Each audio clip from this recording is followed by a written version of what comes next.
What's up, everyone? It is the Fraser LeVay podcast. Today, this is for beginners. People want to jump into sports betting, a how to.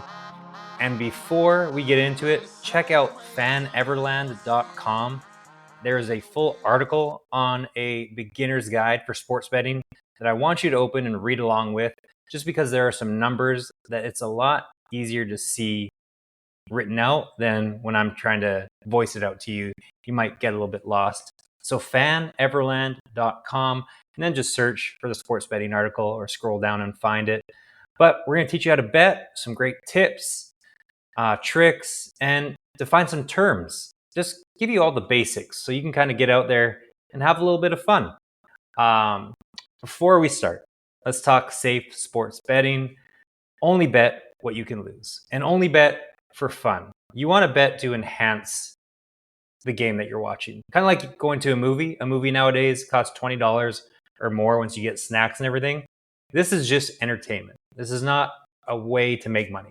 You are not going to make money. If you're reading this article, you are not in it to make money. There are people who can make money. They're a lot smarter with sports betting than you, and definitely than me as well. So this is just an enhancer of fun.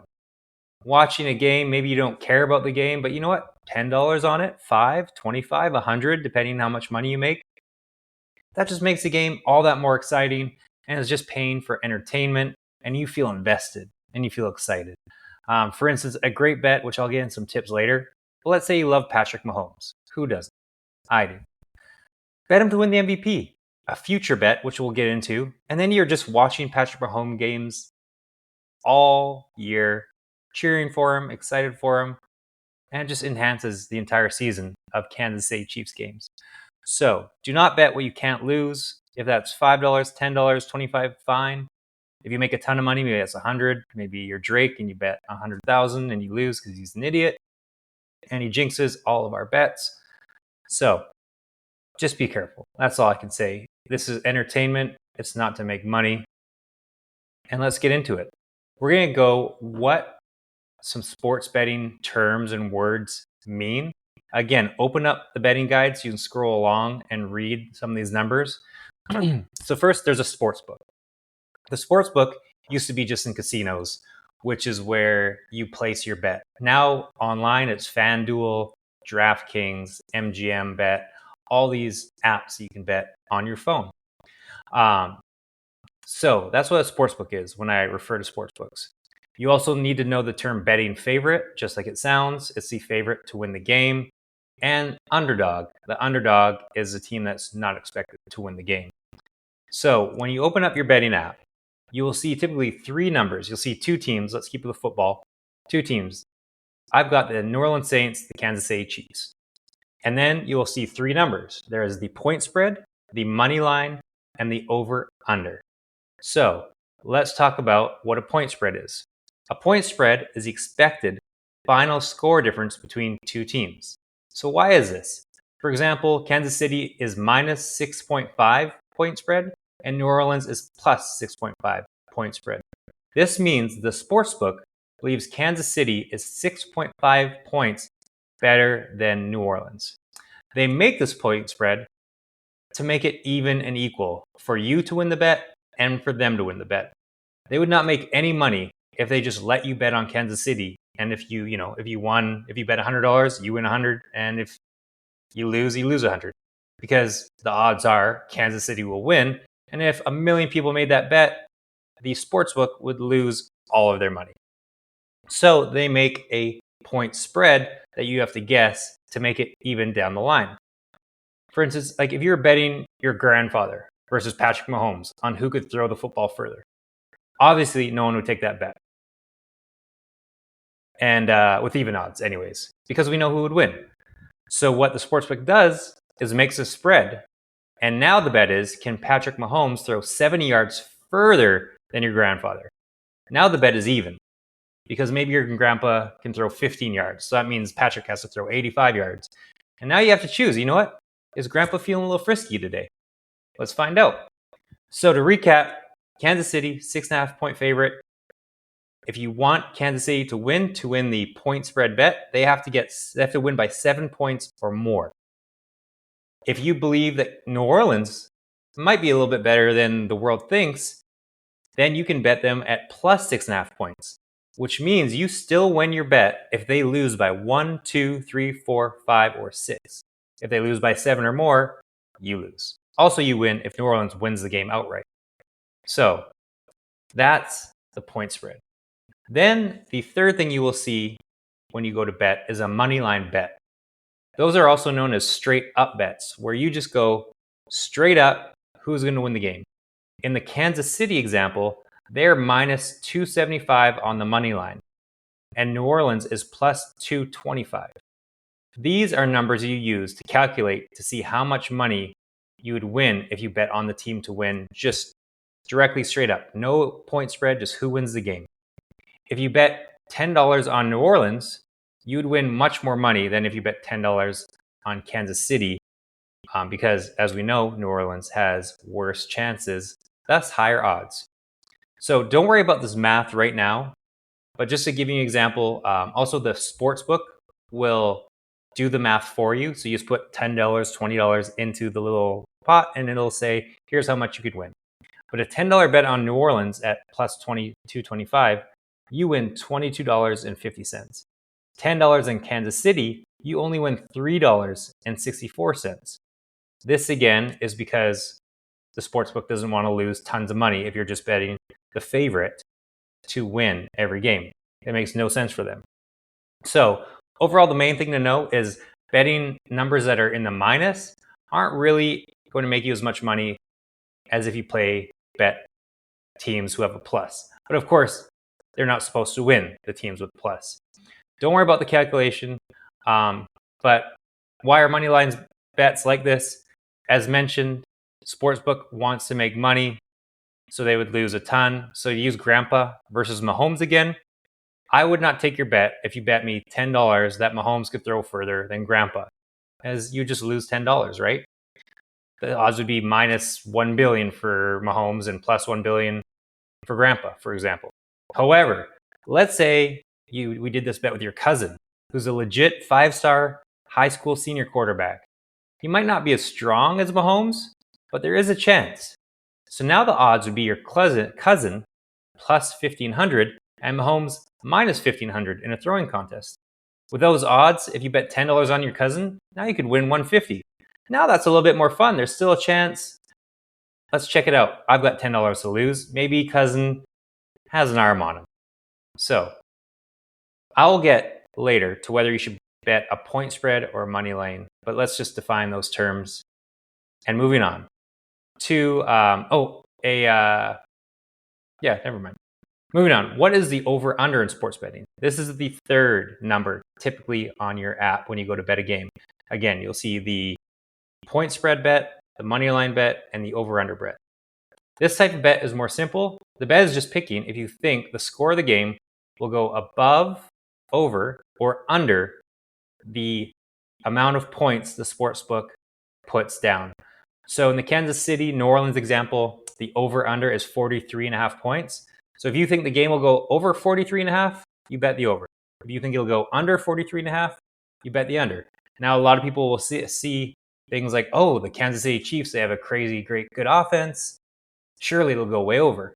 But a lot of times in blowouts, when a team's a lot better, like this in this instance, Kansas City might get 27 points, but New Orleans is getting blown out and only gets 10. Now you're at 37 points and it's under. My point being, over-under is the worst bet in sports. Do not do this. It is a coin flip. Unless you know some weather is rolling in right away and it's going to be just a close game because the weather is awful, rainy, whatever, then go ahead and bet it. But typically, the sportsbook will know this weather as well, and they will adjust that line accordingly. And just so you know, the lines can go up and down all the time, depending on what's going on, injuries before the game, all that sort of thing. But never bet an over-under. I think I've included an over-under in a parlay, which we'll get to that. I included it in a bet 80 plus times. I've never won one bet with an over-under. It's just a crapshoot. Now, you can also do over-under for players, which I like, and we'll get to later. But over under for a game, do not do.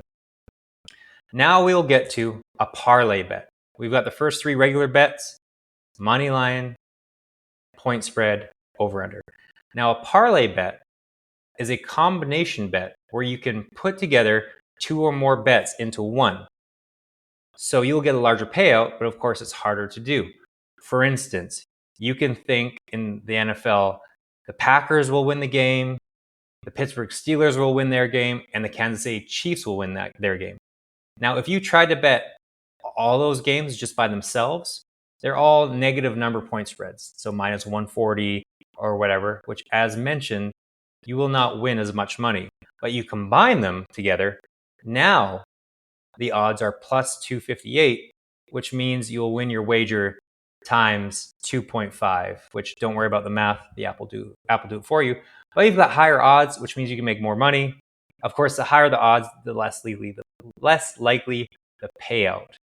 But it is a bit more fun to try and win at plus 250 and watch a few games than it is for just straight up one game. So that, again, is a parlay where I'm taking the Packers, the Steelers, and the Chiefs. That's called a 3-leg parlay. You can just do 2 legs. You can do 4, which is 4 games, 5 games. You can do cross sports. You can do a baseball game, a college football game, a basketball game, and an NFL game. Just know the more games you add, the harder it is to win, especially in the NFL when who knows what'll happen. There are upsets all the time. I never go above 3, sometimes 4-leg parlays, because then it's just a crapshoot. Although it is fun, and some people do this a lot, they'll do like a full NFL week parlay with just $1. And if they hit, you'll see those on social media often where $1 better wins $12,000. So you know what?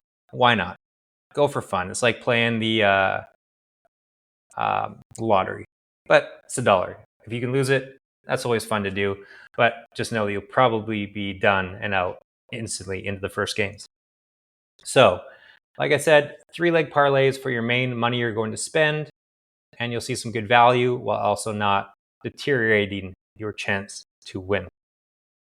There's also a same game parlay, which is another popular bet. I love same game parlays. This is just like it sounds. It is a parlay within one game. So you can bet on Kansas City, and then you can bet on stats for players. Or you can bet the over-under and combine those, which, as I mentioned, do not ever bet the over-under.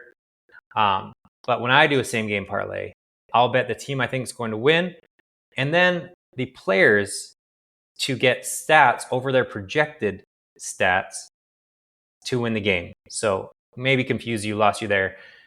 If you go into the sportsbook, the apps, you can see players' names in the games, and it will say Patrick Mahomes, 225 yards, over under. Most likely 300 yards, over under.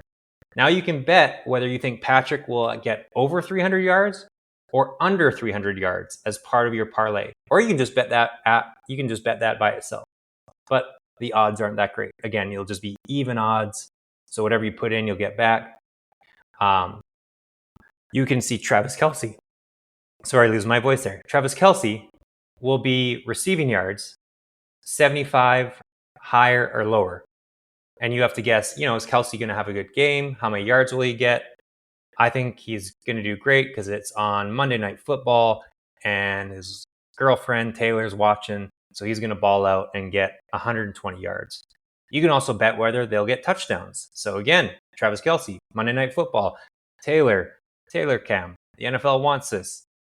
Sure, Travis Kelce will score a touchdown. I'm going to bet that. So I'm going to bet the Chiefs to win, just a money line even, which is not a good bet by itself, as we learned, because it's minus 275, and you only win $3 for $10, or 30 if you bet 100.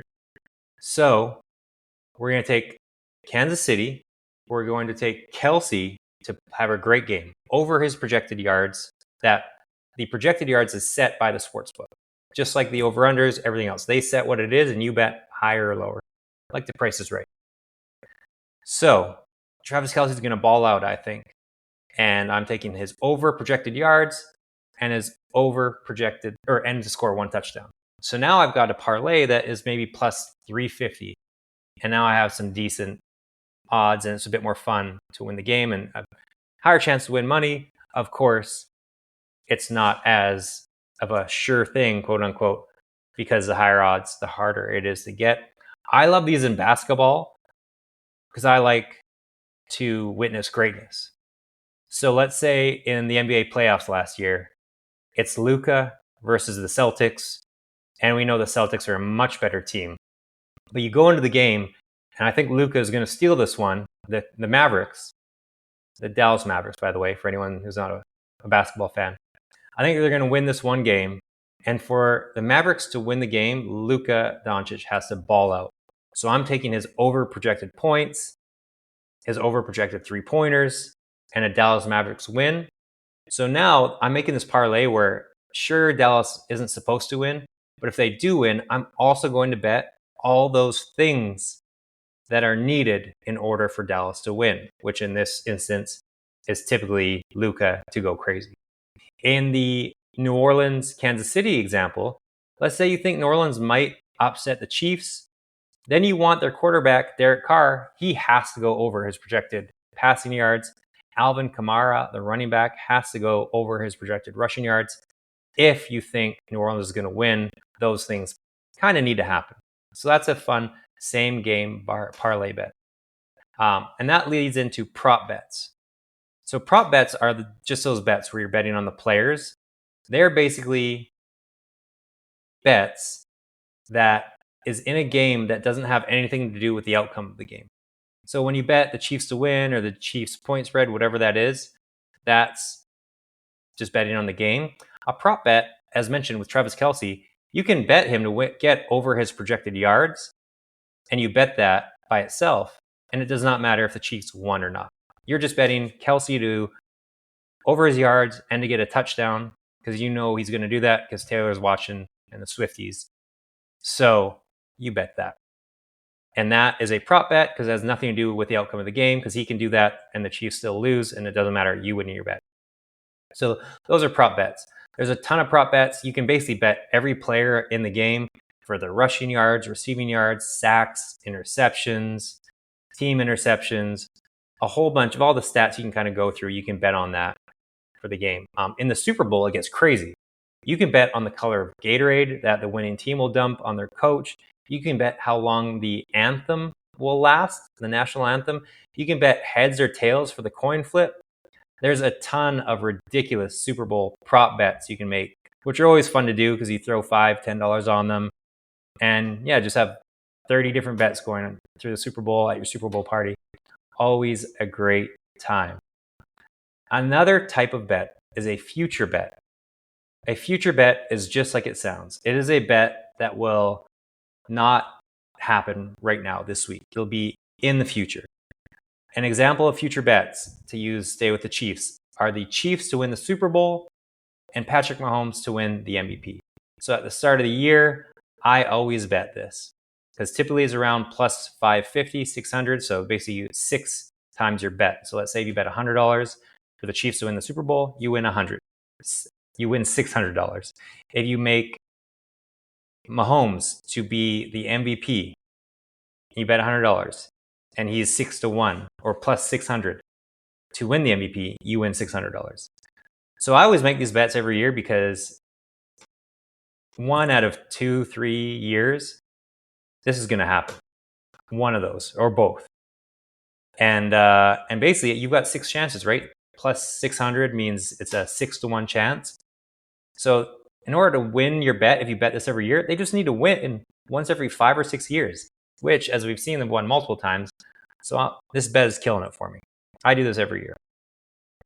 So again, a future bet is betting something in the future. You can do this with all sports. Steph Curry, most 3-pointers. Wembanyama, defensive player of the year. Mahomes, MVP. Another bet I did this year was Lamar Jackson MVP because his odds were plus 1900 or 19-1, meaning I would get 19 times my bet. And I thought he won last year. Those odds are way too high. I just bet it as a value. I'll do a lot of value future bets. So Mahomes right now, I think is plus 300 to win the MVP. It's not really worth it for me. Yes, 3-1 is great, but let's mix up, try and find something a little bit larger that can give you a better payout.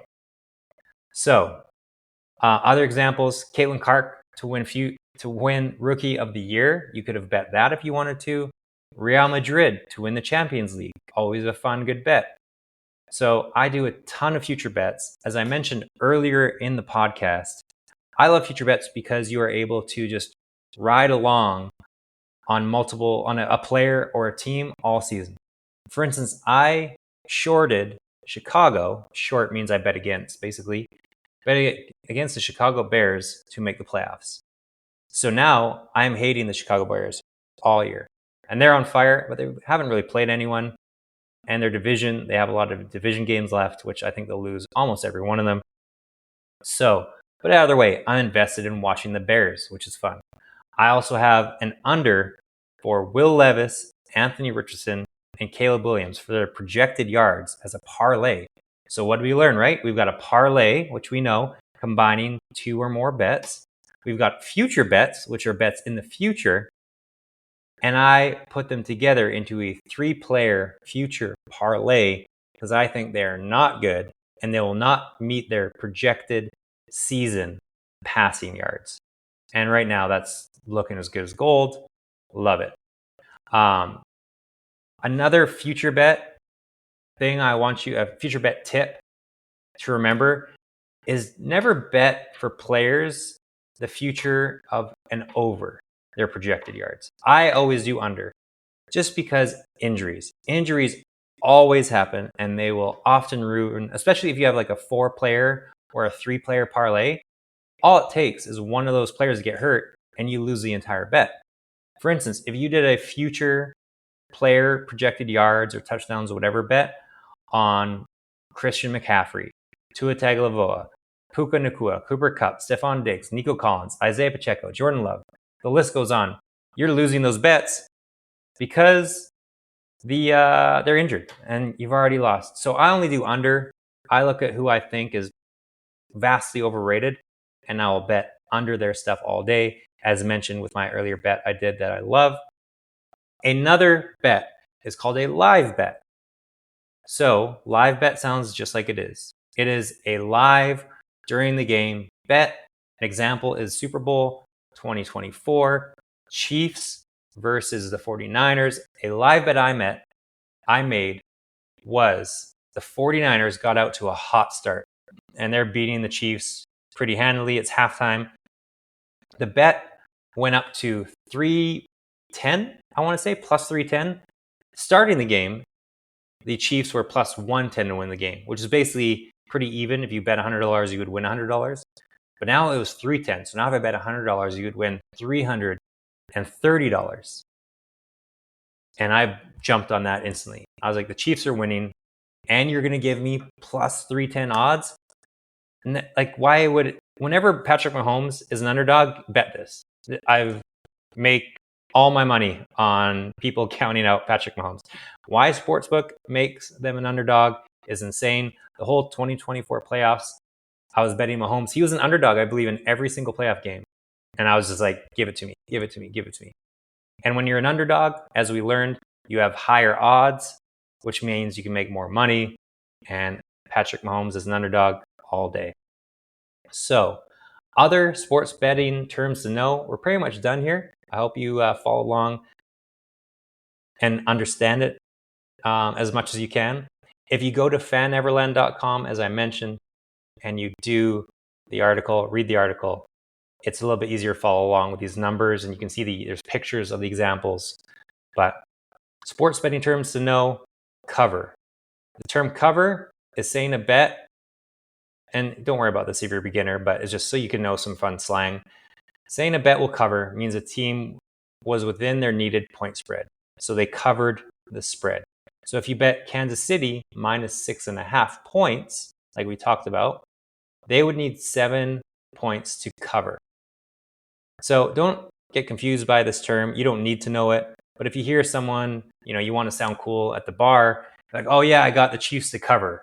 That's what it means. Or if someone says that, you'll be like, oh, so they have to cover the point spread or blanket over that point spread to win. Or if you bet New Orleans plus 6.5, they just need to not lose by 6 or more. So if they win, they covered. If they lost by 2, they covered the spread. If they lost by 6, they covered the spread. So I just want you to know that. There's another term you may hear called a teaser. If you are reading this article or listening to this podcast, do not bet this, because just don't. I won't even get into what a teaser is, but it's basically betting with an alternative point spread, which I don't want to confuse you, and you're just going to lose if you don't know what this is anyways. So if you're a beginner, you shouldn't be reading this. So that is betting guide in a nutshell for beginners. FanEverland.com, the Fraser LeVay podcast, where we do sports and then, culture, travel. Hope you enjoyed it. Read the website, the article on the website. This is the Fraser LeVay podcast, FanEverland.com.